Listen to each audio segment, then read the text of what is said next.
नमस्कार, मैं हूं शैलेंद्र जायसवाल, वाइल्ड वादी वाटर पार्क रांची का ऑनर शैलेंद्र जायसवाल, जो कि आपको ये बताने की कोशिश कर रहा है कि वाटर पार्क आखिर बनाया कैसे जाता है। क्या वाटर पार्क बनाने से हमेशा कस्टमर आते रहेंगे? नहीं, ऐसा पॉसिबल नहीं है। वो सिर्फ 3 महीने आएंगे। इसलिए वाइल्ड वादी ने इस तरह के सेल्फी पॉइंट बनाए हुए हैं, इस तरह के सेल्फी पॉइंट बनाए हुए हैं। ये एक और स्ट्रक्चर है, रथ है, हमने फ्लावर से सजाया हुआ है, लाइटिंग के साथ सजाया हुआ है। एक बहुत बड़ा सेल्फी पॉइंट है। रथ को दिखाइए प्लीज़। तो इस तरह के सेल्फी पॉइंट क्रिएट करने से शाम में 4 बजे भी कस्टमर आते हैं और कस्टमर वाइल्ड वादी में एंट्री मारते हैं। ये है वाइल्ड वादी का हार्ट शेप एरिया। आप अच्छे से देखिए, ये भी हम पूरे इंडिया को बना करके देते हैं। इसमें ठंडी के समय में पिटूनिया नाम के फ्लावर पूरी तरह से सज जाता है, जो कि देखने में अद्भुत लगता है। अगर आपका भी वाटर पार्क है और आप भी ठंडी में अपने वाटर पार्क को बंद रखते हैं तो कृपया इस तरह का स्ट्रक्चर्स बनवाएं विथ लाइटिंग। हम सारी चीजें सप्लाई करते हैं। अब देखिए, कस्टमर जैसे ही हमारे यहाँ एंट्री करता है तो सबसे पहले ये मेन गेट होता है, इधर टिकट काउंटर होता है, इधर जो है हम लोग सिक्योरिटी गार्ड काउंटर या फर्स्ट एड रखते हैं। एट द सेम टाइम यहाँ पर एक हार्ट शेप देते हैं, जिससे कस्टमर को बहुत अच्छा लगता है। ये हमारा गाइरो नाम का झूला है। यहाँ पर एक फूड कोर्ट होता है, इस तरह का एक फूड कोर्ट होता है जहाँ पर कस्टमर कुछ खा पाते हैं। जनरली इंडिया के सभी वाटर पार्क शाम को 6 बजे अपनी सारी एक्टिविटी बंद कर देते हैं, मगर वाइल्ड वादी रांची रात के 9 बजे तक ये खुला रखता है और इस तरह का लाइटिंग फ्लावर पार्क के साथ लोगों को देता है। अगर आप, मैं कैमरामैन को रिक्वेस्ट करूँगा, एक पूरा लुक दिखाएंगे कि इधर MPWPS है, इधर बटरफ्लाई जोन है, इधर है रोड कोर्स। ये जो भी आइटम आप देख रहे हैं सब हम लोगों ने खुद इन हाउस बनाते हैं। हम सीखते गए और हम समझते गए कि कहाँ कहाँ पर हमने बहुत ज़्यादा पैसा खर्च किया। तभी हम लोगों ने ये सोचा कि इंडिया के बाकी वाटर पार्क एंटरप्रेन्योर्स जो आए, जो बहुत कम पैसे में अपना खुद का वाटर पार्क का सपना पूरा करना चाहते हैं, तो पहले वो ट्रेनिंग लें, वो समझें कि उनके यहाँ कौन सा आइटम चलेगा, वही आइटम लें। एक बार में सब आइटम को ना लगाएं, धीरे धीरे चीज़ों को बढ़ाएं, बहुत सतर्कता बरतें। सिविल के कॉन्ट्रैक्टर से अगर काम करा रहे हैं तो बहुत ध्यान रखिएगा, आपको पता भी नहीं चलेगा आप कब बेवकूफ़ बन जाएंगे। आइए, एट द सेम टाइम ये ध्यान से देखिए, यहाँ पर ये है स्लिपरी स्टेयर।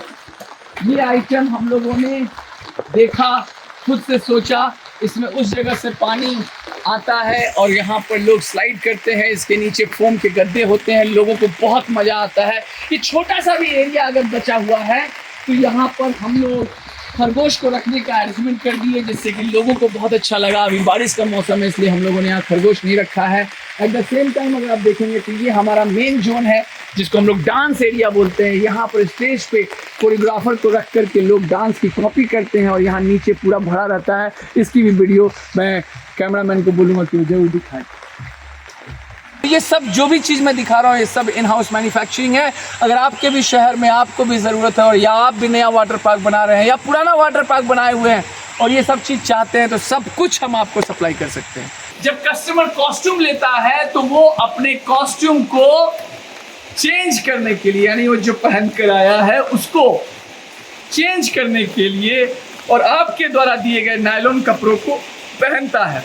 इस नायलॉन कपड़ों को पहनने के बाद वो स्लाइड करता है तो उसे चोट नहीं लगती है। मगर इसका एक और बहुत बड़ा कारण है कि नायलॉन कपड़ा पानी को बहुत कम कंटेंट करता है, इसीलिए वाटर पार्क वाले नायलॉन कपड़े को पहनाते हैं। मगर इस तरह के कपड़े पर अगर आप स्लाइड करेंगे तो इनके फटने का खतरा रहेगा। नायलॉन कपड़ा नहीं फटता है, तो उसके लिए एक चेंजिंग रूम बनाया जाता है। जैसे ये जेंट्स का चेंजिंग रूम हुआ, ये लेडीज का चेंजिंग रूम हुआ, तो सबसे पहले आप यहाँ पर एक चेंजिंग रूम का निर्माण करते हैं। एक चेंजिंग रूम होता है और इस चेंजिंग रूम में सबसे पहले कस्टमर आकर के अपने कपड़े को चेंज करता है। अगर उसे यूटिलिटी वॉशरूम यूज करना है, बाथरूम जाना है, नहाना है, टॉयलेट करना है, तो वो आगे बढ़ जाता है। उसी तरह से लेडीज का सेपरेट होता है। ये है क्रिकेट सिमुलेशन, ये हम लोग खुद बनाते हैं, पूरी तरह से आयरन विथ ग्रीन नेट। हमें पता होता है कि एग्जैक्टली बॉल को कैसे रोकना है। ये है मशीन जिसके द्वारा हम लोग बॉल को फेंकवाते हैं। बॉल की एक स्पीड होती है, ball yorker, in swing out swing खेलता है, इसके लिए एक परफेक्ट एरिया की ज़रूरत पड़ती है और इसमें लोग बहुत एंजॉय करते हैं। ये बहुत हिट एक्टिविटी है, मेरा ये बात याद रखिएगा। सिर्फ वाटर पार्क के कारण कस्टमर कभी नहीं आएंगे जब तक आपके पास बहुत तरह की डिफरेंट एक्टिविटीज़ नहीं होगी। आप सभी क्लास के कस्टमर, सभी तरह के लोग, सभी एज ग्रुप के कस्टमर को नहीं पकड़ पाएंगे। ट्रेनिंग लेना चाहते हैं तो दिया गया नंबर पर कॉल करें। 25,000 रुपये लेता हूँ एक दिन की ट्रेनिंग और सब कुछ जो दिखा रहा हूँ सब इन हाउस बना के भी देता हूँ और आपको ये सिखाता भी हूँ कि कौन आइटम रखना चाहिए, कौन आइटम फ्लॉप है। धन्यवाद।